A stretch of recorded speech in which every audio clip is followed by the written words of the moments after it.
شروع کرتا ہوں اللہ تعالیٰ کے نام سے جو بڑا مہربان نہایت رحم والا ہے۔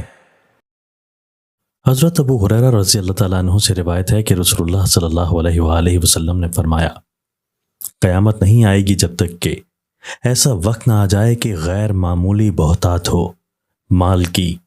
اور وہ بہا بہا پھرے، یہاں تک کہ حالت یہ ہو جائے کہ ایک آدمی اپنے مال کی زکوٰۃ نکالے اور وہ نہ پا سکے کوئی ایسا فقیر مسکین صاحب حاجت جو زکوٰۃ کو اس سے قبول کرے، اور ہو جائے عرب کی زمین میں جس کا بڑا حصہ آج بے آب و گیا ہے سرسبز چراگاہوں اور نہروں کی شکل میں۔ تشریح: گزشتہ نصف صدی کے اندر عرب ملکوں میں پیٹرول کی دریافت کے بعد جو انقلاب آیا ہے اور دولت کی ریل پیل ہے، اور چٹیل میدانوں اور ریگستانوں کو کشت و زار اور باغ و بہار میں تبدیل کرنے اور نہریں نکالنے کی جو کوششیں ہو رہی ہیں، یقیناً یہ بھی رسول اللہ صلی اللہ علیہ وآلہ وسلم کے اس ارشاد کا مصداق ہے جس وقت حضرت صلی اللہ علیہ وآلہ وسلم نے یہ فرمایا تھا۔ اس وقت اس کا تصور بھی نہیں کیا جا سکتا تھا، لیکن اللہ تعالیٰ نے آپ صلی اللہ علیہ وآلہ وسلم پر منکشف فرمایا تھا کہ ایک وقت ایسا انقلاب آئے گا۔ آپ صلی اللہ علیہ وآلہ وسلم نے اس ارشاد میں امت کو اس کی اطلاع دی تھی، صحابہ کرام نے صرف سنا تھا اور ہمارے زمانہ میں آنکھوں سے دیکھا جا رہا ہے۔ بلا شبہ حضور صلی اللہ علیہ وآلہ وسلم کی اس طرح کی اطلاعات آپ کا معجزہ اور آپ صلی اللہ علیہ وآلہ وسلم کی نبوت کی دلیل ہے۔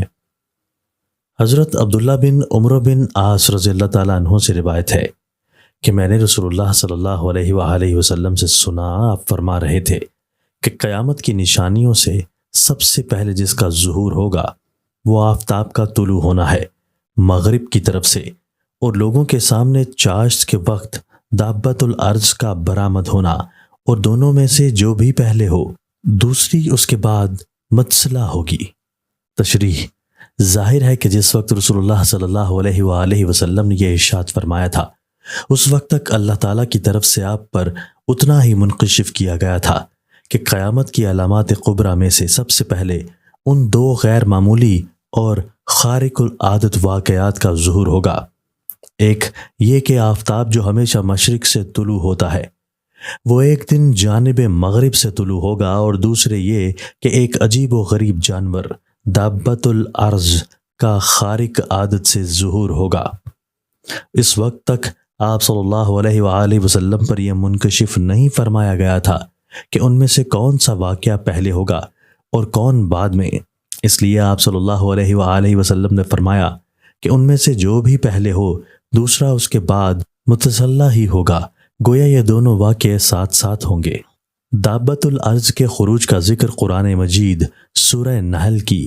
آیت نمبر 82 میں بھی فرمایا گیا ہے۔ اس کے بارے میں بہت سی بے اصل باتیں عوام میں مشہور ہیں، اور تفسیر کی بعض کتابوں میں بھی اس سے متعلق رطب و یابس روایتیں لکھ دی گئی ہیں، لیکن قرآن پاک کے ظاہری الفاظ اور قابل اعتبار روایات سے اتنا معلوم ہوتا ہے کہ یہ زمین پر چلنے اور دوڑنے والا جانور ہوگا جس کو اللہ تعالیٰ خارق عادت طریقہ سے زمین سے پیدا فرمائے گا، جس طرح حضرت صالح علیہ السلام کی اونٹنی اللہ تعالیٰ نے پہاڑ کی ایک چٹان سے پیدا فرمائی تھی، اور وہ بحکم خداوندی انسانوں کی طرح کلام کرے گا اور ان پر اللہ تعالیٰ کی حجت قائم کرے گا۔ بعض روایات سے معلوم ہوتا ہے کہ وہ مکہ مکرمہ کی صفا پہاڑی سے برآمد ہوگا۔ یہ دونوں واقعات جن کا اس حدیث میں ذکر ہے، آفتاب کا بجائے مشرق کے جانب مغرب سے طلوع ہو جانا، اور کسی جانور دابت الارض کا توالد و تناسل کے عام معروف طریقہ کے بجائے زمین سے برآمد ہونا، بظاہر اس نظام قدرت کے خلاف ہے جو اس دنیا کا عام نظام ہے۔ اس لیے ایسے کم فہموں کو جو اللہ تعالیٰ کی قدرت کی وسعت سے آشنا نہیں ہیں، ان کے بارے میں شک و شبہ ہو سکتا ہے، لیکن ان کو سمجھنا چاہیے کہ یہ سب اس وقت ہوگا جب دنیا کا وہ نظام جس پر یہ دنیا چل رہی ہے ختم کیا جائے گا، اور قیامت کا دور شروع ہوگا، اور زمین و آسمان بھی فنا کر دیے جائیں گے، اور دوسرا عالم برپا ہوگا۔ پھر تو وہ سب کچھ سامنے آئے گا جو ہماری دنیا کے نظام سے بالکل مختلف ہوگا۔ یہاں یہ بات بھی قابل ذکر ہے کہ قیامت کی علامات خاصہ اور علامات قبرہ بھی دو طرح کی ہیں۔ بعض وہ ہیں جن کا ظہور قیامت کے بالکل قریب میں ہوگا، گویا ان علامات کے ظہور ہی سے قیامت کی شروعات ہو جائے گی، جس طرح صبح و صادق کی نمو دن کی آمد کی علامت ہوتی ہے اور اسی سے دن کی آمد شروع ہو جاتی ہے۔ یہ دونوں علامتیں جن کا اس حدیث میں ذکر ہے اسی قبیل سے ہیں، اور اس قبیل کی علامتوں میں سب سے پہلے انہی کا ظہور ہوگا، اور ان کا ظہور گویا اس کا اعلان ہوگا کہ یہ دنیا اللہ تعالیٰ کے حکم سے اب تک جس نظام پر چل رہی تھی اب وہ ختم ہو گیا اور قیامت کا دور اور دوسرا نظام شروع ہو گیا۔ اور قیامت کی علامات قبرہ میں سے بعض وہ ہیں جن کا ظہور قیامت سے کچھ مدت پہلے ہوگا، اور وہ قرب قیامت کی علامات ہوں گے۔ دجال کا خروج اور حضرت عیسیٰ علیہ السلام کا نزول قیامت کی اس قسم کی علامات میں سے ہے۔